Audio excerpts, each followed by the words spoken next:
At just 13 years old, Bryony Tallis uses her imagination to enforce a rigid, unyielding sense of order. The summer of 1935 is a sweltering backdrop for the Tallis estate, a world defined by strict social boundaries and suppressed tensions. The adults languish in the heat wave, trapped by unspoken rules and quiet resentments. Bryony is 13 years old and terrified of ambiguity. She requires a world with clear moral absolutes, where every person has a designated place and every action leads to a logical consequence. She satisfies this psychological craving by writing melodramatic plays. On the page, she is an absolute authority. Her heroes are pure, her villains are clearly wicked, and virtue is always neatly rewarded with a sunlit wedding. But human beings are messy.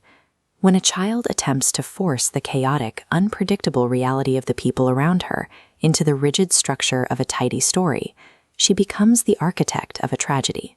The fracture begins with a moment Bryony cannot possibly script, a quiet, volatile confrontation between her older sister, Cecilia, and the housekeeper's fiercely intelligent son, Robbie.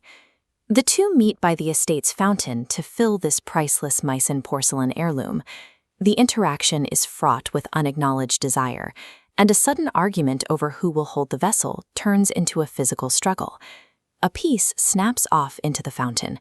In a flash of defiance and frustration, Cecilia strips off her outer clothes and plunges into the water to retrieve the fragment, while Robbie stands frozen on the edge, watching her.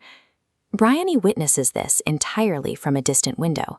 She does not understand sexual tension or adult awkwardness. Her brain scrambles to apply her theatrical rules to the bewildering scene below, and she quickly casts Robbie as a dangerous, maniacal predator.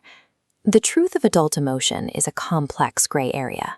Bryony chooses a simplified, comfortable fiction, a decision that turns her naive storytelling into a deadly tool. Hours later, the suppressed tension snaps. Two visiting children run away, and the adults spread out into pitch-dark woods to search frantically for them. Wandering alone in the blackness, Bryony stumbles upon her teenage cousin, Lola, pinned to the ground and being assaulted. The attacker immediately scrambles away into the trees. It is entirely too dark to see a face. Confronted with this terrifying blank space, Bryony's storyteller instincts take over. A crime requires a villain. Her mind instantly retrieves the predator she pre-cast earlier that afternoon, Robbie. When the police arrive, she points directly at him. She points at him with a terrifying, unwavering certainty. Her accusation is fueled by a desperate urge for narrative justice, the need to cast Robbie as the villain her story requires. The authorities take her word. They do not realize that her absolute certainty is devoid of factual evidence. It rests entirely on the artificial symmetry of her own fictional plot. The lie obliterates Robbie's life. He is sent away to prison, his bright future shattered, before being released on the sole condition that he joined the infantry as World War II breaks open. In Bryony's childhood plays, suffering is noble and pain has a purpose.